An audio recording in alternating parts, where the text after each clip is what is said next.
telah diperkenankan kita untuk sama-sama pada petang ini menyambung kembali dalam pengajian kitab Fiqhul Ibadat menurut mazhab Al-Imam Syafi'i rahimahullah ta'ala. Para jemaah sekalian, semua apa khabar?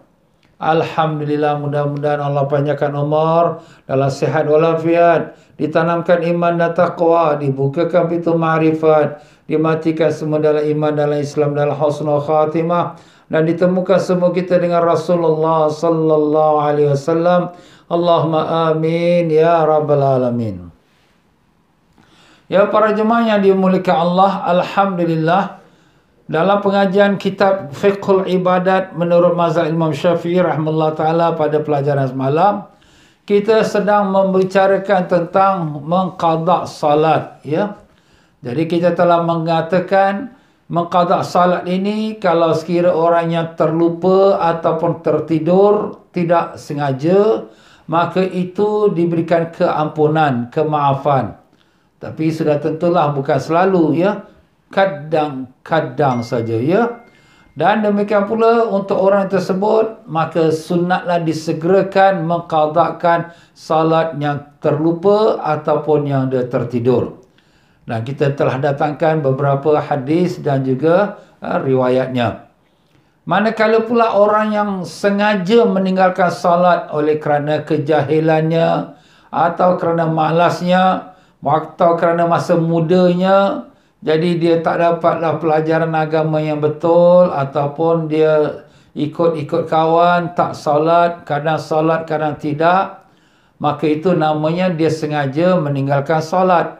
Hukumnya dia berdosa dan wajib dia mengqadakan salatnya. Selain daripada dia mengqadakan salat, dia wajib bertaubat kerana dosa yang telah dikerjakan. Dua perkara. Pertama, dia wajib qada, bayar hutang. Keduanya, dia wajib bertaubat kerana dia sengaja meninggalkan salat, dan hukum sengaja meninggalkan salat adalah berdosa. Kalau orang yang tidak mau salat dan dia engkar kewajipan salat, tak wajiblah salat ni, mengarut aja salat ni, maka dia kufur, terkeluar daripada Islam. Kerana dia menolak hukum Allah. Allah kata wajib, dia kata tak wajib. Jadi dia lawan dengan Allah. Adapun orang yang kerana malas, kerana dia jahil, kerana ikutkan kawan, jadi dia tak salat, maka di sini dia taklah kufur, tetapi dia orang yang fasik. Fasik tu orang derhaka. Akan kita sebutkan di sini hukum pada di sisi alim-alim ulama, kalau orang yang di mana dia meninggalkan salat dengan kerana malas ataupun ikut-ikut kawan, satu salatnya dia tinggalkan, wajiblah diperintahkan oleh pemerintah Islam, kau salat.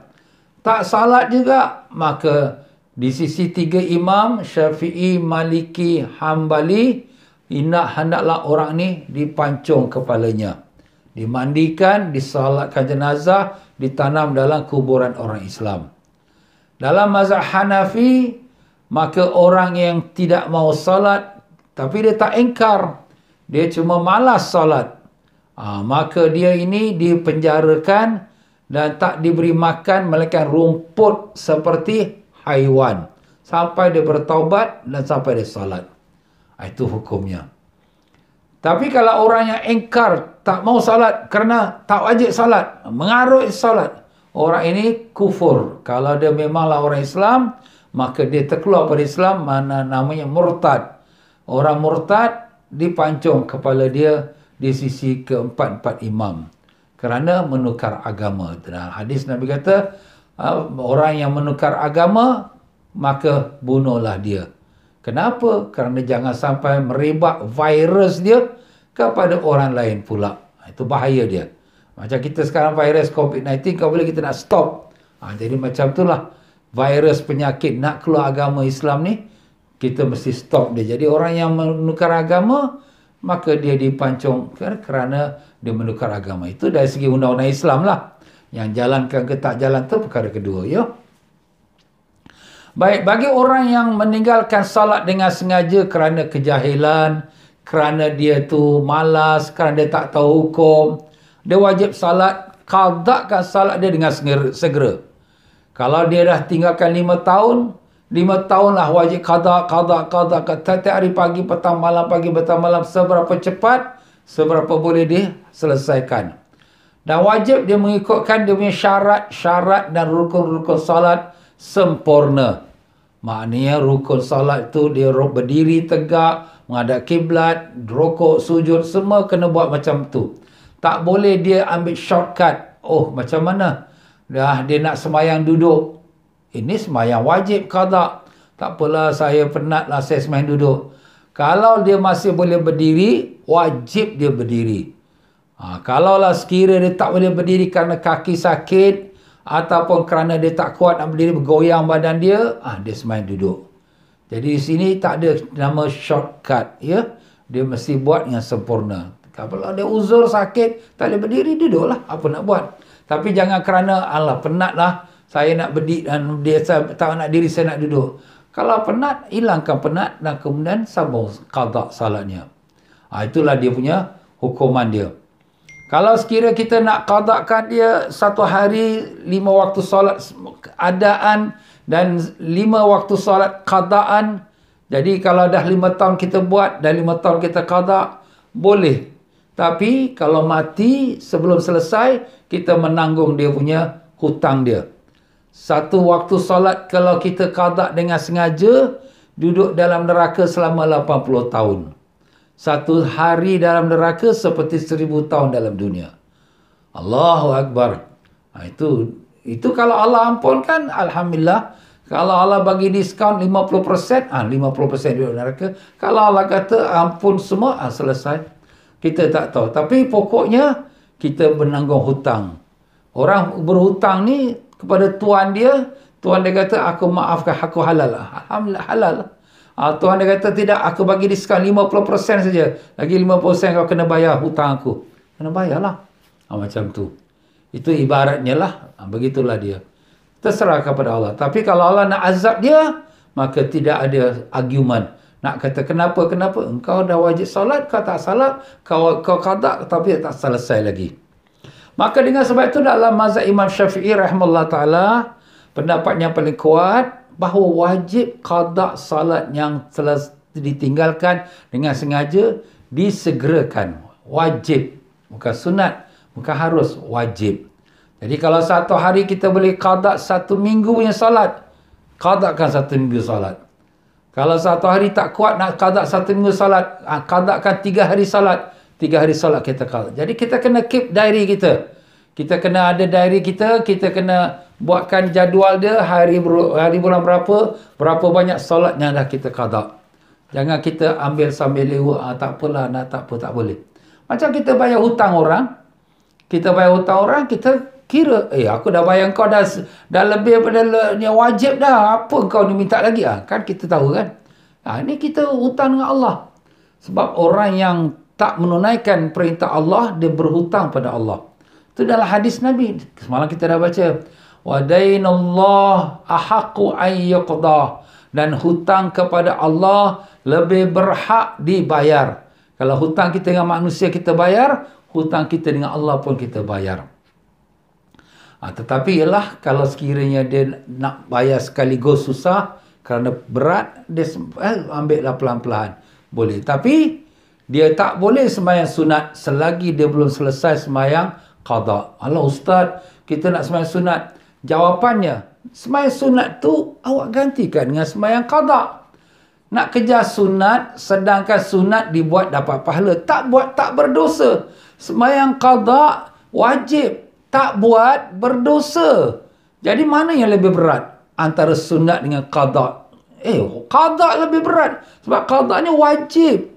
Ini sunat tak disoal oleh Allah. Engkau tak buat sembahyang sunat, masuk neraka. Tak ada. Tapi engkau tak sembahyang wajib ni, masuk neraka. Kena masuk neraka. Dalam ayat Quran Allah Ta'ala sebutkan, antara orang masuk neraka ditanya, ma salakakum fi saqar? Kenapa kamu dimasukkan dalam neraka saqar? Salah satu nama neraka. Qalu kunna lam nusalli. Mereka menjawab, kami dulu kat dunia lam nusalli, kami tak salat. Nampak? Jadi tak solat yang mana? Solat yang wajib. Jadi solat wajib ni wajib diqada. Tak boleh diambil ringan. Jadi kalau sekiranya kita nak sembahyang sunat, Allah Ustaz, kita sembahyang sunat jugalah, qada pun qada, sunat-sunat. Jawapannya, yang sunat-sunat tu kau gantikan dengan qada. Jadi cepatlah habis qada. Nak kejar pahala. Pahala sunat dengan pahala qada, mana lebih besar? Pahala qada. Qada tu wajib. Sunat ini, pahala ini, antara wajib dengan sunat, pahala wajib lebih besar. Ustaz, kita nak sembahyang tarawih, kita nanti tak dapat tarawih. Okey, sekarang kita tanya balik. Apa fadilatnya sembahyang sunat dalam bulan Ramadan? Kelebihannya, satu sunat dalam bulan Ramadan, tak kiralah sedekah sunat ke, sembahyang sunat ke, tak kira. Satu sunat dalam bulan Ramadan dapat pahala satu wajib pada bulan lain. Dapat pahala satu wajib. Itu kelebihan bulan Ramadan. Baguslah sembahyang sunat. Sembahyang tarawih, sembahyang witir, sembahyang tahajud. Tetapi kalau satu wajib dalam bulan Ramadan, dapat pahala 70 wajib pada bulan yang lain. Lagi besar lagi. Satu sunat dapat pahala satu wajib. Satu wajib bulan Ramadan dapat 70 wajib pada bulan lain. Mana kita nak? 70 wajib lah aku nak. Lagi besar. Itulah dia. Habis Ustaz, kita nak tarawih. Tak apa. Orang sembahyang tarawih, awak niatlah sembahyang qada. Tapi orang sembahyang tarawih 2 rakaat Ustaz. Kita sembahyang 2 rakaat, niat sembahyang qada subuh. Habis Ustaz, banyaknya sembahyang sunat qada subuh ni. Sampai 20 rakaat, 10 kali salam. Tak apalah. Jadi lain kali sembahyang subuh tu dah kurang. Sembahyang zuhur, asar, maghrib, qada lah. Yang lain. Subuh dah banyak dah. Aku dah cover dah. Bulan Ramadan.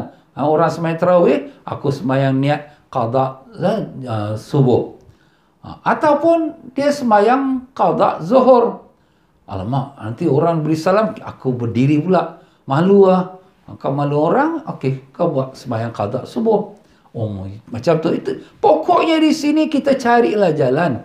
Pokoknya kita sembahyang qada itu diutamakan. Kiralah, buat dan dari kira. Ustaz, saya pun tak tahu lah berapa banyak saya tinggal solat.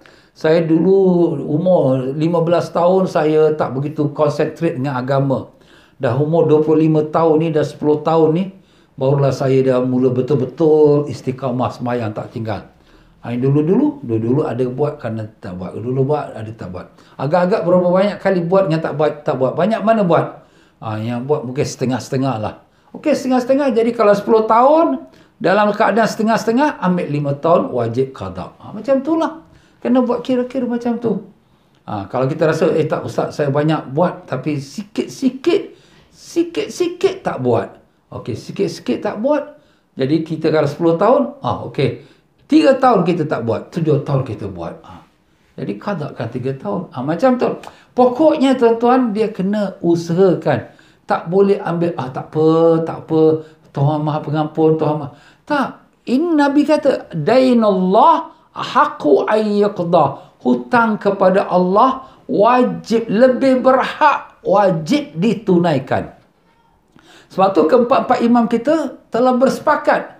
Jadi ulama telah ijma', sepakat ulama Ahlus Sunnah Jamaah bahawa wajib qada salat yang ditinggalkan dengan sengaja, dan yang tak sengaja pun wajib diqadakan dia.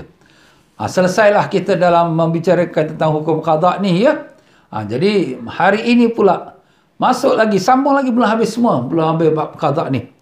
Muka surat 489. Mari kita sama-sama kita bacakan Fatihah kepada Rasulullah SAW dan sekalian ahli keluarganya kita kasihi, dan sekalian ahli para sahabatnya yang kita redai, dan sekalian para tabi'in dan tabi'in dan para alim-alim ulama salihin, dan bil khusus para masyayikh kita, guru-guru kita, Al-Imam Syafi'i rahimahullah ta'ala, dan sekalian para masyayikh guru-guru yang telah sampaikan agama sampai kita, sampailah kepada guru kita, tuan pengarang kitab ini, Al-Habib Said Muhammad Amin bin Idrus bin Abdullah bin Umar bin Syekh Abu Bakar bin Salim, yang berguru kepada Habib Zain bin bin Ibrahim bin Zain bin Semit, yang kedua mereka masih hidup di kota Madinah Munawwarah. Semoga Allah Ta'ala panjangkan umur kedua mereka dalam sihat walafiat dan dilindungi mereka daripada segala perkara yang tak diingini. Dan semoga Allah merahmati semua para guru-guru kita, para masyayikh kita, para alim-alim ulama kita, dan ditinggikan darjat-darjat mereka dan dikelimpahkan keberkat ilmu mereka kepada kita sehingga dapat kita amalkan dengan berkat syafaat Nabi kita Rasulullah SAW. Al-Fatihah. A'udzubillahi minasyaitonir rajim. Bismillahirrahmanirrahim. Alhamdulillah rabbil alamin arrahmanir rahim maliki yaumiddin. Iyyaka na'budu wa iyyaka nasta'in. Ihdinas siratal mustaqim. Siratal ladzina an'amta 'alaihim ghairil maghdubi 'alaihim waladdallin. Amin.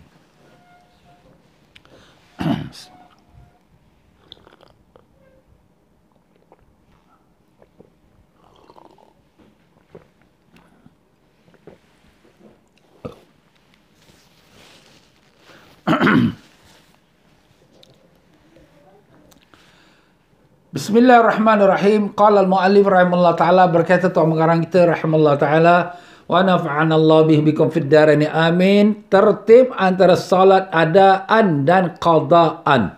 Ya, adaan tu yang dalam waktu. Qadaan tu yang qada, yang sudah keluar waktu. Jika telah masuk waktu salat fardu dan memiliki tanggungan mengqada salat, kita umpamanya dah masuk waktu asar, tapi kita ada wajib qada zuhur, tertinggal zuhur, tertidur ke, terlupa ke, maka perincian hukumnya adalah sebagai berikut. Pertama, jika waktu solat telah sempit, maka wajib mendahulukan solat untuk hari tersebut, kemudian melakukan qada solat. Kita teringat yang kita belum sembahyang zuhur, setelah masuk asar, dan bila dah nak sembahyang asar pula, waktu asar pun nak dekat dah habis dengan waktu asar, nak masuk maghrib. Lagi 5 minit masuk maghrib. Kalau aku sembahyang zuhur qada, sembahyang asar pula habis waktu. Jadi sembahyang asar dulu, kerana asar ni masih dalam waktu dia. Jadi kita tunaikan dulu sembahyang asar. Lepas habis sembahyang asar, azan masuk maghrib. Memang kita pun qada lah zuhur. Memang zuhur pun kalau kita sembahyang dalam waktu asar pun qada juga. Jadi make no difference. Cuma kita dah terlambat, ya. Kedua, jika waktu salat masih luas, maka sunat mendahulukan qada salat, kemudian melakukan salat untuk hari tersebut. Jadi kalau sekiranya waktu masih luas, kita dah masuk asar pukul 4.40, azan Allah Akbar, kita pun teringat, ya Allah, aku belum sembahyang zuhur lagi. Dia terlupa. Ini benda terlupa ni tuan-tuan bukan tiap-tiap hari. Kadang-kadang. Bukan banyak-banyak. Itu kalau banyak-banyak bukan terlupa, pemalas namanya. Maaf ya. Jadi dia terlupa. Dah masuk asar pukul 4.40. Alamak, aku belum sembahyang zuhur. Jadi sekarang nak sembahyang zuhur dulu ke nak sembahyang asar dulu? Nak qada ni? Jawapannya sembahyanglah qada dulu. Sebab dia ikut tertib lah. Zuhur baru asar. Ya. Kalau yang tadi kita sembahyang asar dulu kerana waktu asar dah tengah sikit. Kalau kita sembahyang zuhur dulu, nanti asar pun dah habis waktu. Jadi itu special case. Tapi kalau waktunya luas, masih banyak lagi masa, kita sembahyang ikut tertib zuhur, lepas tu asar. Jadi qada dulu, baru kita sembahyang asar. Ini kalau sekiranya qadanya satu waktu. Kalau qadanya 5 tahun, ustaz, nak qada 5 tahun dulu mana boleh. Sembahyang asar dululah. Ini asar ni memang dalam waktu. Lepas tu kau qada sembahyanglah banyak-banyak yang telah lepas tu. Macam itulah. Saya dah sebutkan semalam, salat qada dia fardu, dia wajib, dia tak ada waktu haram. Kalau sembahyang sunat lepas subuh, lepas asar tak boleh sembahyang sunat. Itu nanti kita akan sebutkanlah perincian dia pada babnya. Tapi sembahyang wajib qada tak ada waktu haram. Kita tengah-tengah sembahyang qada masuk waktu maghrib, tak apa. Tengah-tengah sembahyang qada terbit matahari, tak apa, kerana sembahyang qada 24 jam, tidak ada waktu haram. Ya, itu tuan-tuan ya. Ini berdasarkan sabda Nabi sallallahu alaihi wasallam, apabila sesalah seorang kamu lupa tidak salat kemudian teringat sedangkan dia dalam keadaan mengerjakan salat yang adaan, yang tunai, maka mulailah dengan melakukan salat yang adaan. Dan jika telah selesai, maka salatlah untuk yang terlupa, yang qada. Jadi kita dah sebut tadi, bagusnya dia buat tertib zuhur kemudian berasar kalau masa masih luas. Tapi kalau dia nak buat adaan, tunai dulu, dia nak sembahyang zuhur dulu, nak sembahyang asar dulu, lepas tu baru qada zuhur, boleh, tak ada apa-apa, ya.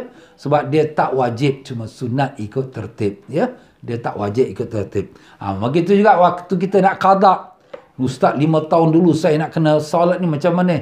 Ada dekat nak ikut tertib, subuh, zuhur, asar, maghrib, isyak, tak wajib ikut tertib.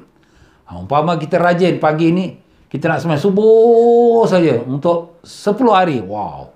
Lepas nanti pukul 10 nanti aku nak sembahyang zuhur pula untuk 10 hari. Boleh ke? Boleh. Waktu dah masuk, dah lama, dah 5 tahun dah masuk waktu. Bukan baru hari ni masuk waktu. Ini semua bab sembahyang qada lah yang dah lepas-lepas. Jadi tak ada waktu terikat. Sembahyang qada subuh dalam waktu subuh, qada zuhur kena dalam waktu zuhur. Tak ada, tak terikat. Itu kalau sembahyang adaan yang tunai, kena ikut waktu. Kalau qada, tak ada ikut waktu. Sebab dia sudah lepas dah. Waktu zuhur dia dah lepas dah. Dah 5 tahun dulu dah. Dia tak sembahyang dulu. Itulah dia tuan-tuan, ya. Allahu Akbar. Mudah-mudahan taklah berlaku pada anak cucu kita, ya. Kalau Allah berlaku pada diri kita, stop pada diri kita sudah. Stopping point. Anak-anak kita jangan sampai macam itu. Ingatkan anak. Sembahyang jangan lupa. Dosa besar. Kita ni semua nak mati. Bukan hidup selama-lama. Tengok datuk nenek kita. Tengok orang besar-besar. Tengok orang kaya-kaya. Semua dah mati dah. Mana dia kekal? Raja ke, sultan ke, menteri ke, datuk ke, Tan Sri ke, siapa pun. Semua dah banyak dah mati dah. Dah balik dah. Kita pun akan balik. Ya, dunia ni hanya tempat singgah saja. Jangan kerana dunia nak kaya, nak itu, nak ini, nak itu, akhirnya kita tinggal salat. Jangan tertipu. Hidup dunia ni sekejap saja. Besok nak mati menyesal tak sudah. Tak guna dah masa tu. Baik, kita masuk pula pada tajuk berikutnya. Kesimpulan. Mengqada salat yang ditinggalkan kerana terdapatnya uzur. Kesimpulan dia buat simplified lah. Masalah qada salat ni kerana uzur. Jika seorang tidak salat fardu kerana terdapatnya uzur, dia tak salat kerana ada uzur, maka perincian hukum kewajipan mengqada salat tersebut adalah sebagai berikut. Jika terdapat uzur umum contoh salat seseorang yang janabah tu berhadas besar lah, dengan tayamum. Jadi kalau kita ni dalam bab tayamum kita dah belajar. Kalau kita berhadas kecil maknanya tak ada wuduk lah, ya. Kita nak ambil air semayang, air tak ada. Yang ada debu. Kita tayamum. Okey. Tapi kalau sekiranya kita hadas besar. Hadas besar ni kena kita tidur, maaf kata kita mimpi sampai keluar air mani. Dah kita ni hadas besar. Atau suami isteri bercampur suami isteri kemudian dah hadas besar. Air pula tak ada. Alamak. Apa hal ni air tak ada ni? Air tak ada. Kemudian nak debu. Debu ada. Okey. Tayamum lah. Dengan debu. Jadi dia semayang dengan tayamum. Ya. Jadi ni soalan dia. Jika terdapat uzur umum. Umum tu maknanya orang ramai kena. Bukan kita saja. Satu kampung air tak ada. Satu bandar air tak ada. Air putus. Ya. Jadi dah tekan tak ada air, semua orang semacam tu kena tayamum. Kerana tidak mendapatkan air, kerana tak ada air lah macam kita sebut tadi, ya.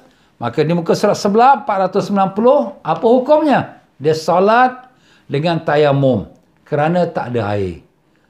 Maka hukumnya adalah tidak wajib untuk mengqada salat setelah mendapatkan air untuk mandi. Tak wajib qada salat. Dia dah salat dah 4 rakaat, dia buat macam biasa. Tapi dia tak wajib qada. Kenapa? Sebab ini bukan saya saja, semua orang macam tu. Umum. Dan kita tayamum kerana tak ada air. Lepas habis salat, ada pula buka pipe, air pun keluar. Wajib tak kita nak mandi dan kita wajib qada? Jawapannya tak wajib qada. Kerana kita sudah melakukan dalam keadaan cukup syarat. Apa syaratnya? Syaratnya kita tahu air tak ada dan kita pun tayamum dan kita pun salat. Baik tayamum tu kerana hadas besar ataupun hadas kecil. Ya, itu dia. Masalah kedua. Jika terdapat uzur yang langka. Langka tu mana jarang-jarang. Kadang-kadang terjadi. Maka terbagi menjadi dua bahagian. Ada dua pecahan dia. Yang pertama, A, yang terus terjadi. Contoh, daimul hadas. Terus ni maknanya yang senantiasa. Daimul hadas. Terus, berkontinuously. Dia punya uzur dia tu. Contoh, daimul hadas. Apa tu daimul hadas? Sentiasa berhadas. Sentiasa berhadas tu, iaitu orang yang salasil baul. Kencing-kencing. Dia dah buang yang kecil pun, nanti dia dah ambil semayang. Pus keluar lagi kencing. Tak banyak, setitis, dua titis. Ataupun orang yang istihadah, wanita, dia dah habis, waktu uzur haid dah habis dah. Tapi darah masih keluar lagi. Itu darah penyakit. Itu pun daimul hadas, sentiasa berhadas. Dah ambil wuduk, keluar lagi darah. Dan orang yang keluar angin, tak berhenti. Kentut lah, kentut dia. Dia dah ambil wuduk, tak banyak, sikit, sikit, pus, macam terbuka dubur dia. Maaf ya. Jadi orang-orang seperti ini dinamakan daimul hadas. Jadi orang seperti ini, continuously dia berhadas ya. Dah ambil wuduk, kentut lagi. Dah ambil wuduk, kencing sikit lagi. Atau istihadah. Daimul hadas atau istihadah. Maka hukumnya adalah tidak wajib untuk mengqada salat. Orang ni tak wajib qada salat. Nak qada salat apa ustaz? Nanti saya ambil wuduk, saya salat pun keluar lagi, kencing lagi. Jadi benda tu repeat lagi. So tak wajib qada. Kita pun dah masuk waktu, tapi ada syarat-syaratnya lah. Kita dah sebut dalam pelajaran bab ambil wuduk. Syaratnya mesti masuk waktu. Dah masuk waktu, aku nak sembahyang zuhur, tunggu waktu zuhur dulu. Allahu Akbar. Dah masuk zuhur. Okey, pergi ke toilet. Maaf kata, bersihkan kemaluan dia. Kemudian pakai seluar dalam yang baik, yang bersih lah. Ya, lelaki ataupun perempuan yang istihadah. Kemudian ambil wuduk. Dalam masa ambil wuduk tu keluar juga darah istihadah. Dalam masa ambil wuduk juga keluar dia kencing dia sikit. Tak peduli, kita teruskan wuduk. Dan terus kita bersemayang. Orang ini diberikan keuzuran, diberikan kemaafan. Satu wuduk hanya untuk satu fardu sahaja. Kalau nak semayang qada, lepas ni nak sembahyang qada ustaz, ambil lagi wuduk, bersihkan dulu, pergi toilet, pakai seluar dalam bersih, kemudian ambil wuduk lagi. Setiap satu wuduk satu fardu. Tak kiralah fardu adaan ataupun qadaan. Adaan tu mana yang tunai sekarang, qadaan yang mana kita bayar hutang. Kalau sembahyang sunat, berapa banyak sembahyang sunat pun boleh. Itu yang kita dah sebutkan dalam pelajaran dahulu ya. Ini kita sikit kita ulangkan. B, yang dapat berhenti. Terbagi menjadi dua bahagian pula. Ya. Makna uzur dia tu ada uzur. Tapi uzur tu boleh berhenti. Kalau tadi, kalau uzur kencing-kencing atau dar istihadah, non-stop. Dia sekejap lagi ada, sekejap lagi ada. Jadi itu namanya daimul hadas. Tapi kalau sekiranya berhenti-berhenti, maka dia keluar penyakit, tapi lepas tu berhenti. Keluar penyakit. Jadi ini nak sebutkan, terbagi pada dua bahagian. Yang tidak terdapat ganti. Maknanya tidak dapat ganti. Contoh, seorang yang salat tanpa wuduk dan tanpa tayamum. Faqidatul tuhurain. Itu dalam istilah bahasa Arabnya. Orang yang tak dapat air dan tak dapat tanah. Macam mana ustaz? Dia atas kapal terbang. Dia tak dapat air. Air tak boleh. Ini air ni untuk orang pakai dalam toilet ni. Dia tak dapat terdebu. Ini dalam kapal terbang mana ada debu. Jadi dia tak ada gantiannya. Tak ada replacement dia. Untuk dia nak bersuci. Maka hukumnya adalah tidak wajib untuk mengqada salat. Tak wajib qada salat. Ini pendapat ini ialah pendapat Imam Nawawi dan Imam Mazani, ya, ataupun Muzani. Kedua-dua ulama besar mazhab Syafi'i. Ini bab kita dah belajar dalam bab bersuci. Kalau siapa nak rujuk boleh rujuk balik. Dalam buku kita ni juga di muka surat 294. Ya, boleh catatkan situ. Dia boleh rujuk balik muka surat 294. Ada khilaf ulama mazhab Syafi'i sini. Dia kata wajib qada. Tapi dari sisi Imam Nawawi, Imam Muzani tak wajib qada. Ada dua pendapat lah, ya. Jadi kalau misal kata orang dalam hospital, ya, hospital, dia nak ambil wuduk, dia tak boleh bangun daripada katil. Dia nak tayamum pun tak ada orang bawa debu. Dia kat hospital duduk atas katil. Habis nak semayang, ustaz, macam mana ni? Salat tanpa wuduk, tanpa tayamum. Habis nak qada tak? Jawapan dia, kalau ikut mazhab Imam Syafi'i yang kuat, wajib qada. Ikut pendapat Imam Nawawi dan Imam Muzani, tak wajib qada. Macam mana? Tengok, kalaulah kita nak kena qada tu untuk 1 hari 2 hari saja, qada lah. Itu lebih baik ambil jalan berhati-hati. Tetapi kalaulah sekira kita duduk hospital tu sampai berbulan-bulan, alamak ustaz, nak qada tak sanggup, saya pun tak sihat ni. Walaupun dah boleh bangun tapi bukan kuat sangat. Okeylah, tak apa, kita pegang pendapat yang Imam Nawawi, Imam Muzani kata tak wajib qada. Apa nak buat? Itu uzur kita, tak dapat ni ambil gantinya. Yang kedua, dia punya pecahan masalah kedua, yang terdapat ganti, yang ada gantinya. Seperti contoh, seorang yang mukim. Yang mukim tu yang dalam negeri lah, yang tak bermusafir, ya. Tidak dalam keadaan berpergian, tak dalam musafir. Salat dengan bertayamum. Dia salat dengan tayamum. Kenapa tak ada air? Maka hukumnya adalah wajib untuk qada salat. Jadi dia tak bermusafir. Ya. Dia salat dengan tayamum. Dia dalam kampung lah, dia dalam rumah, dalam kita kata dalam negeri dia tak musafir. Dia tak ada musafir, kemudian dia tak ada air. Air terputus macam kita kata tadi. Air terputus, kemudian dia bertayamum. Bertayamum, dia salat. Maka orang yang seperti ini, dia wajib qada. Kenapa ustaz dia wajib qada? Sebab dia berada di tempat yang biasanya ada air. Di negeri, dalam kampung, dalam rumah kita, sekarang rumah kita, biasanya ada air. Jadi kalau nak kata tak ada air itu, kadang-kadang, jarang-jarang. Setahun sekali pun susah nak berlaku. Itu pada tempat-tempatnya lah. Ada juga kampung yang selalu berlaku putus air itu cerita lain pula. Ini yang kita tempat yang original, yang biasa air itu tak pernah putus. Tapi kalau putus pun sekali-sekala, mungkin setahun sekali pun susah. Okey, kalau macam tu, kau tayamum, kemudian kau salat. Lepas dah habis salat, habis ustaz takkan kita nak tunggu sampai habis waktu kan? Tak boleh, dah habis waktu berdosa, haram. Salat juga. Dah habis salat, kemudian air pun dah keluar, bilik air, kita pun ambil wuduk, kalau perlu mandi kita mandi, kemudian kita pun salat qada. Itu tuan-tuan, ya. Tetapi dalam masalah kita di atas tadi, di muka surat sebelum ni, muka surat 489, yang di mana kita ada sebut di sini, nombor 1 bawah sekali, 489, yang kita dah baca tadi, jika terdapat uzur umum semeratai, ya.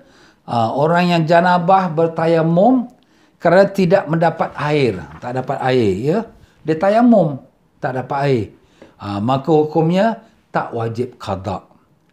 Jadi di sini ada dua percanggahan. Ya, yang tadi pertama kata dia tak ada air. Jadi dia tayamum, tak wajib qada. Kemudian yang ini sekarang kita baru baca, dia tak ada air, dia tayamum tapi wajib qada. Ada perbezaan yang perlu kita catatkan sikit, ya. Yang pertama tadi ialah berada di kawasan yang biasanya tak ada air. Macam mana? Orang musafir. Musafir dah senang. Kita katakan terdapat uzur umum, makna dia musafir. Musafir ni kadang-kadang ada air, kadang tak ada air. Ya, umpama dia musafir di padang pasir, ya. Dia musafir driving, tak jumpa kampung, tak jumpa sungai. Jadi air pun tak ada, ya. Dah masuk waktu solat. Dan waktu solat ni nak habis, kemudian nak semayang, air tak ada, dia tayamum. Itu dia musafir. dia tak wajib qada. Bila lepas sembahyang dia jumpa air, tak wajib qada. Ni masalah kedua ni kita pula. Dia duduk dalam negeri, dia bukan musafir. Duduk dalam negeri. Dalam negeri biasanya ada air. Memang selalunya pun ada air. Tapi kadang-kadang air terputus pula. Jadi bila air terputus, waktu sembahyang nak habis ni, air tak keluar-keluar lagi. Macam mana? Kita tayamum. Kalau boleh diatasi dengan kita beli air, belilah air kat kedai ke, mineral ke. Kalau boleh atasi, kita wajib atasi. Tapi kalau tak boleh beli atasinya, kerana kat kedai pun tak ada jual air, umpamanya, maka di sini kita tayamum. Tapi bila sudah datang air, kita wajib qada. Jadi ada dua perbezaan tuan-tuan ya. Saya ulang sekali lagi. Orang yang bermusafir, yang tak menemui air, dia bertayamum, dia tak wajib qada. Dengan salat yang dia sudah salat, dengan tayamum, walaupun selepas salat datang air. Yang kedua pula, masalah kedua, orang yang dalam negeri, yang biasanya memang ada air, tetapi dia tak menemui air kerana terputus pada masa yang dia tak sangka, dia pun nak ambil wuduk tak ada air, waktu nak habis, dia pun tayamum, dan dia pun salat. Lepas dia salat, selepas 1 jam, lepas dah habis waktu, datang pula air, keluar pula air kat pipe dia. Wajib dia qadakan salat yang telah dia salat. Itulah dia tuan-tuan ya. Ini perlu penjelasan. Kalau tidak kita jadi bingung ya. Allahu alam. Kemudian dicatatkan oleh tuan pengarang kita, dinukil daripada Imam Nawawi dalam kitab Rawdatul Talibin ya. Dia ada penjelasan bahasa Arab lah tu. Kita berpindah pada muka surat 491 pula.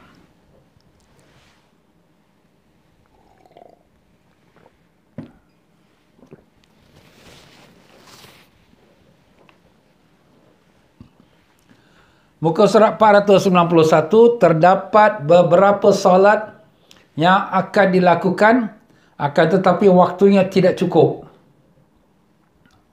Jadi ada beberapa solat nak dikerjakan, tapi waktu tak cukup. Nak dahulukan yang mana satu? Inilah soalan dia. Jika seseorang akan melakukan beberapa solat, akan tetapi waktunya tidak mencukupi untuk keseluruhan solat tu, maka wajib baginya untuk mendahulukan yang pertama, solat fardu ain. Nak sembahyang sunat, nak sembahyang qabliyah, nak sembahyang musafir, nak sembahyang hajat, nak sembahyang qada, nanti sembahyang yang fardu dulu. Ini waktu dekat habis ni, ini zuhur ni lagi 5 minit habis. Sembahyang yang zuhur dulu. Jangan fikir-fikir sunat dulu. Macam tu lah juga sembahyang qada. Kita kata nantilah Ustaz, saya sembahyang sunat dulu, qada nanti. Kau boleh jamin ke umur kau nanti lepas sembahyang ni, kalau kau masih hidup? Kalau kita tak boleh jamin kita masih hidup, kita kena segerakan wajib qada kita. Kita tak tahu umur kita sampai bila. Ya, itu dia. Yang kedua, solat jenazah. Kecuali jika khawatir akan terjadi perubahan pada badan sang mayat, maka wajib mendahulukan solat jenazah dari solat fardu, meskipun solat Jumaat. Sekarang kita nak sembahyang fardu. Ya, lepas sembahyang fardu, kita sembahyang jenazah. Jadi kalau ada jenazah datang dan kita nak sembahyang fardu, mana dulu kita nak buat ni Ustaz ni? Masalahnya sembahyang fardu dulu. Sebab itu wajib fardu ain. Kita ni sekarang ni orang-orang bawa jenazah kan, pergi ke masjid ke atau sembahyang kat rumah ke. Ni sembahyang zuhur, ni dah waktu zuhur ni. Nak sembahyang zuhur dulu ke sembahyang jenazah dulu? Sembahyang zuhur dulu. Ini wajib atas kita ni. Fardu ain, setiap orang mesti kerja zuhur. Ni kena ingatlah ya. Ni sekarang ni zaman Covid kan. Jadi orang sembahyang jenazah kat rumah. Sembahyang fardu kita dulu.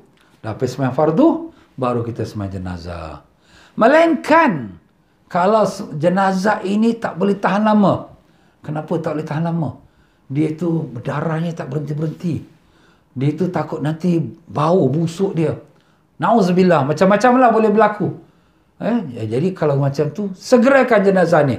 Semayangkan dia. Sebab apa? Kita ambil wudukkan untuk jenazah kan. Jadi kita nak supaya dia segera dalam keadaan suci, untuk kita semayangkan dia.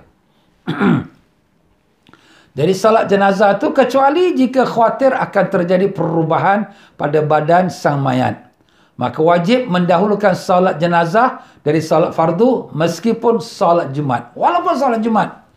Ni solat Jumaat. Nak sembahyang jenazah dulu ke sembahyang Jumaat dulu? Sembahyang Jumaat dulu. Itu fardu. Tapi jenazah ni Ustaz, dia tak boleh tunggu lama. Badan dia dah mula keriput dah rosak dah. Bau dia makin bertambah-tambah lagi ni. Lagi lambat lagi bau, nanti satu masjid nanti bau. Oh ya ke? Cepat-cepat. Kita sembahyangkan jenazah, bawa dia keluar terus. Habis orang nak sembahyang jenazah ni, pergilah bawa ke bumi. Kerana itu keperluan untuk sebagai fardu kifayah. Yang lain-lain tak ada kena mengena solat Jumaat dulu. Allah, macam tu ke? Yalah, kalau keadaan jenazah tu tak boleh ditunggukan lagi. Yang ketiga, solat Idul Fitri atau Idul Adha. Ini kita ikut tertib lah. Pertama yang perlu kita tunaikan fardu ain. Fardu ain, sembahyang wajibnya 5 waktu tu. Kemudian baru kita solat jenazah. Dan kemudian solat Idul Fitri atau Idul Adha. Katakanlah berlaku 3 perkara ini dalam satu masa. Sembahyang subuh kita tertinggal dan waktu subuh dah terlepas dah. Ya, ya. Ataupun kita, yalah kalau subuh terlepas tertidur ke apa tu, kita boleh lambatkan sikit, tak apa, boleh. Itulah kita belajar semalam. Tapi kalau sekiranya apa-apa fardu ain lah. Tapi fardu ain apa ya? Nak sembahyang qada. Sembahyang qada tu ialah dia boleh sepanjang lagi boleh qada ya. Sembahyang jenazah. Jenazah dengan solat Idul Fitri. Ini mayat. Dah siap dah. Nak kemudian solat Idul Fitri. Hari Raya, pagi Hari Raya ni, mayat ni pagi Hari Raya ni nak ke bumi. Nak solat Idul Fitri dulu ke solat jenazah? Solat jenazah dulu. Itu dia datang tertib nombor 2. Jenazah dulu. Lepas jenazah, baru solat Idul Fitri. Kerana kita menghormati jenazah untuk diselesaikan, diselenggarakan, dikebumikan dengan segera. Nabi mengatakan 3 perkara. Apabila telah sampai masanya, segerakan dia. Salat, apabila sudah masa waktu, segera tunaikan dia. Anak gadis, apabila sudah sampai jodohnya, orang pun dah meminang. Jangan lambat-lambat tunang sampai setahun, 2 tahun. Jangan buang masa. Kahwinkan bulan depan. Cepat-cepat habis. Ustaz, kita belum siap apa-apa. Cepat-cepat siapkan. Kahwinkan cepat-cepat. Ini tunang setahun, entah ke mana-mana dia buat pergi. Dah apa-apa lagi dah jadi. Na'udzubillah. Baik-baik tuan-tuan. Ini zaman fitnah. Ini cakap betul-betul ni, adik-beradik. Kalau boleh, anak dara kita dah sampai jodoh, orang dah meminang. Jangan lambat-lambatkan lagi. Oh, dia tunang setahun. Oh, dia tunang 2 tahun. Jangan. Kerja apa? Gaji berapa? Dah cukup, ada rezeki. Sudah. Jalan. Jangan kita buang masa lagi. Dan yang ketiga, jenazah. Bila dah siap, segerakan kebumikan. Jangan kita lambat-lambat. Nantilah nak tunggu adik-beradik yang nak datang daripada luar negeri. Ini jenazah ni dah tunggu dah lama dah. Nanti berbadan bau dia. Tak bagus. Adik-beradik tak dapat jumpa, tak apa. Dia boleh jumpa kat akhirat. Dia pergi jumpa kat kubur, tak apa. Tapi kita cepatkan jenazah tu, segerakan.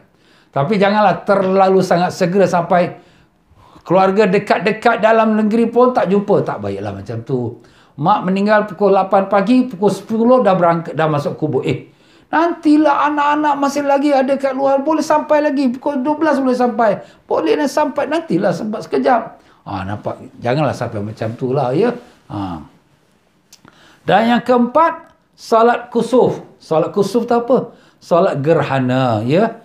Jika terdapat waktu yang cukup untuk keseluruhan salat tersebut, salat gerhana, maka yang lebih utama adalah mengutamakan salat jenazah, kemudian salat kusuf, kemudian salat fardu, kemudian salat Idul Fitri atau Adha. Akan tetapi dianjurkan untuk menunda khutbah untuk salat kusuf setelah melakukan salat fardu. Gerhana matahari atau gerhana bulan. Gerhana ni waktu dia panjang lah, ya. Matahari ke bulan ke kadang 1 jam, 2 jam, 3 jam, 5 jam pun ada. Jadi kalau gerhana tu panjang masanya, kita nak dulu kayak mana? Gerhana nantilah dulu, last one. Kalau dah sembahyang waktu zuhur masuk, sembahyang zuhur dulu. Ni ada jenazah, selesaikan jenazah. Kemudian ini ada sembahyang Idul Fitri, sembahyang Idul Fitri. Gerhana last, ya. Sebab gerhana ni waktu panjang. Boleh kita buat kemudian, lambatkan tak apa. Jadi itulah dia tuan-tuan dan puan-puan, ya. Beberapa kita katakan tertib apabila berlaku terkumpulnya beberapa solat dalam satu masa, maka yang kita lebih utamakan ialah solat fardu ain kita yang 5 waktu. Kemudian solat jenazah, kemudian solat Idul Fitri, Idul Adha kalaulah kebetulan hari raya. Dan kemudian solat gerhana kalau kebetulan pada hari itu berlaku gerhana, ya.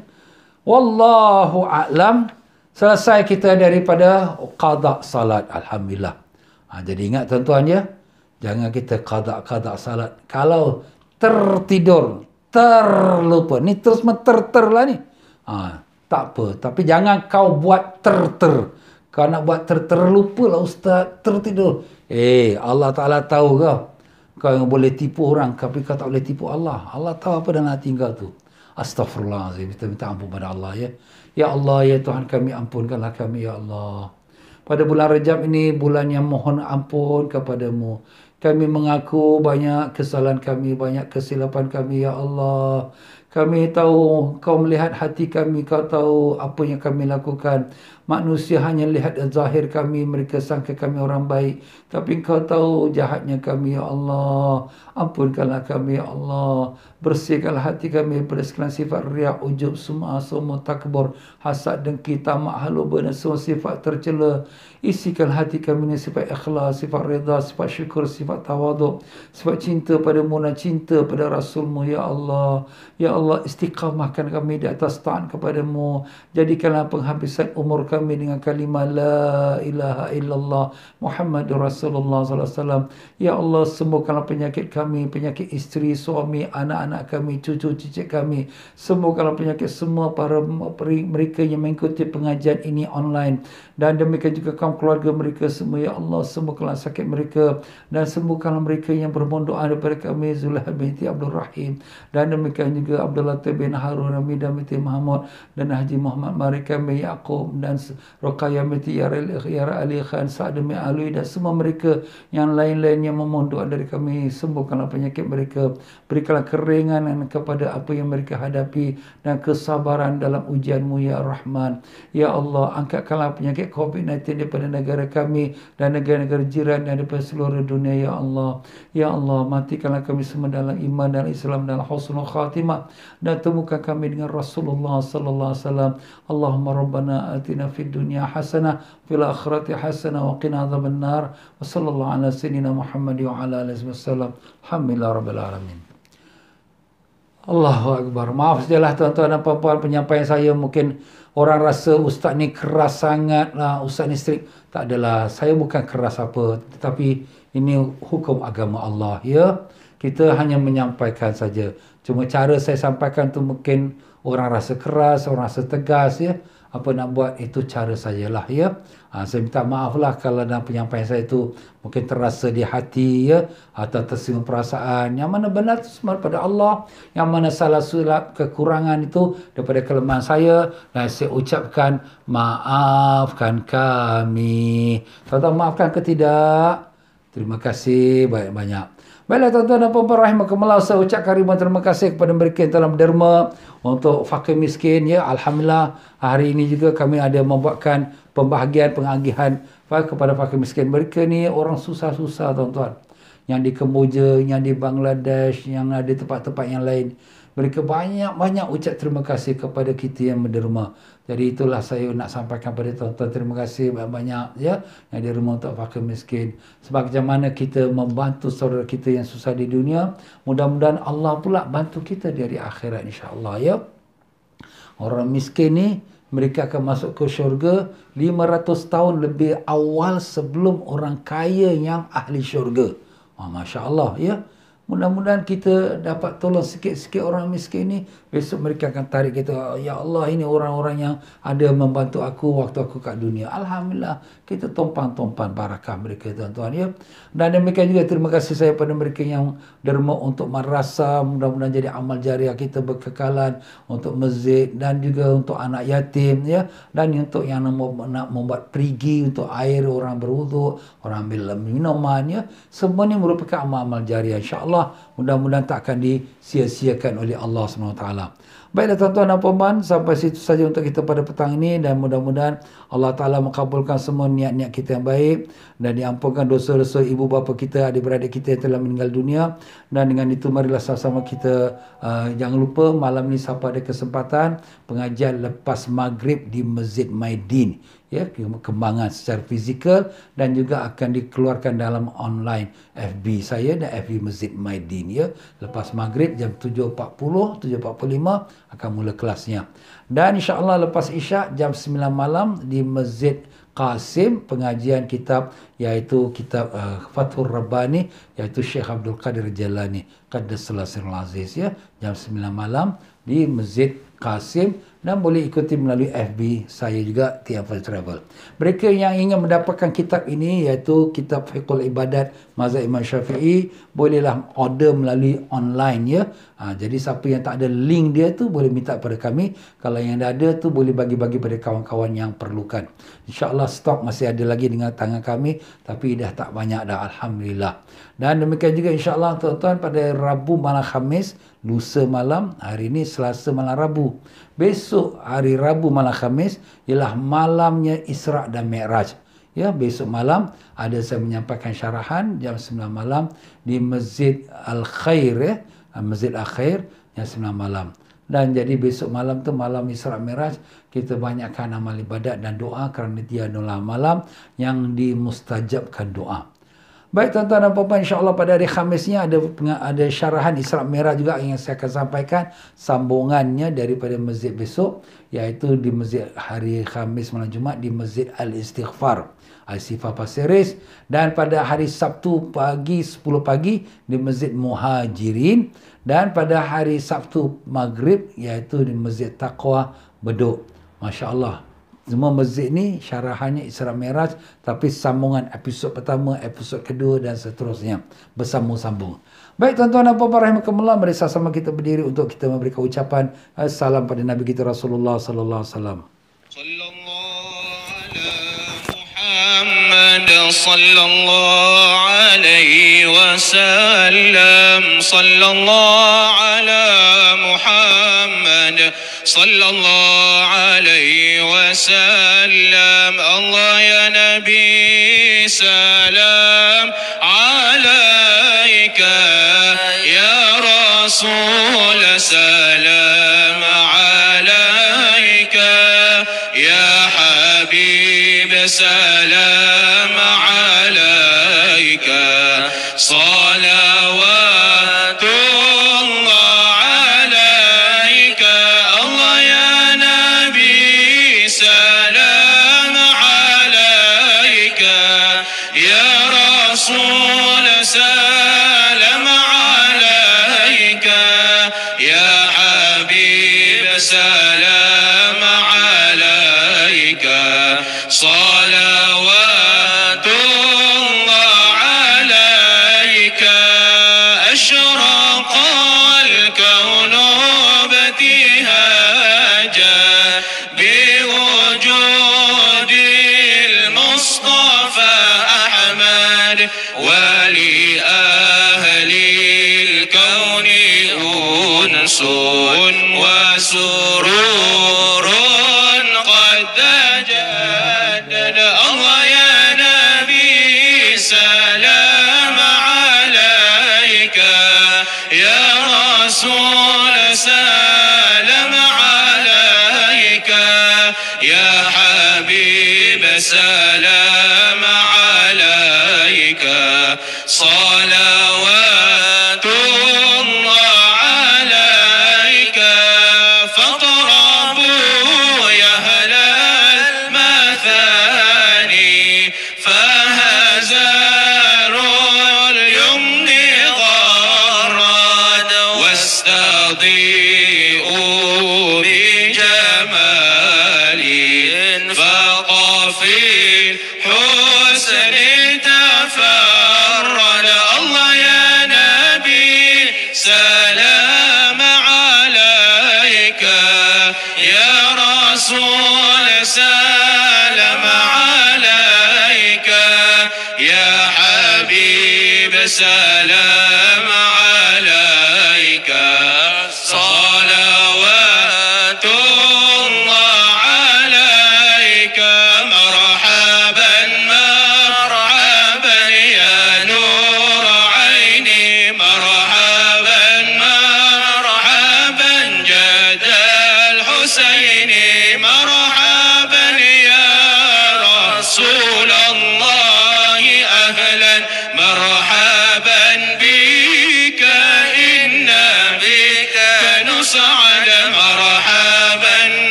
ربي فاغفر لي ذنوبي يا الله ببركات الهادي محمد يا الله ربي فاغفر لي ذنوبي يا الله ببركات الهادي محمد يا الله ربي بلغنا بجاهي يا الله في جوار خير مقعد يا الله ربي فاغفر لي ذنوبي يا الله ببركات الهادي محمد يا الله وصلاة الله تغشى يا الله أشرف الرسل محمد يا الله ربي فاغفر لي ذنوبي يا الله ببركات الهادي محمد يا الله وسلام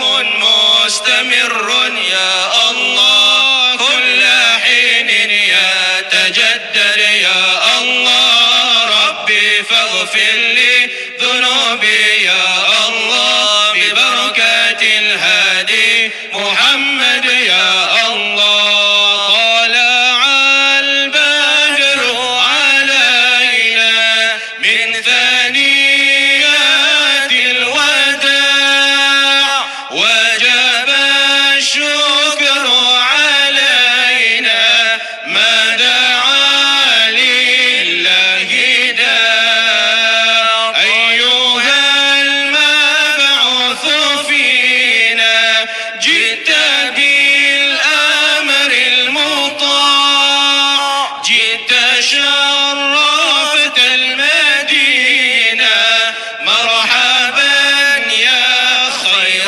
داع طلع البدر علينا من ثنيات الوداع وجب الشكر علينا ما دعا لله داع صلى الله على محمد صلى الله عليه وسلم صلى الله على محمد صلى الله عليه وسلم صلى الله على محمد صلى الله عليه وسلم اللهم صل وسلم وبارك عليه وعلى آله.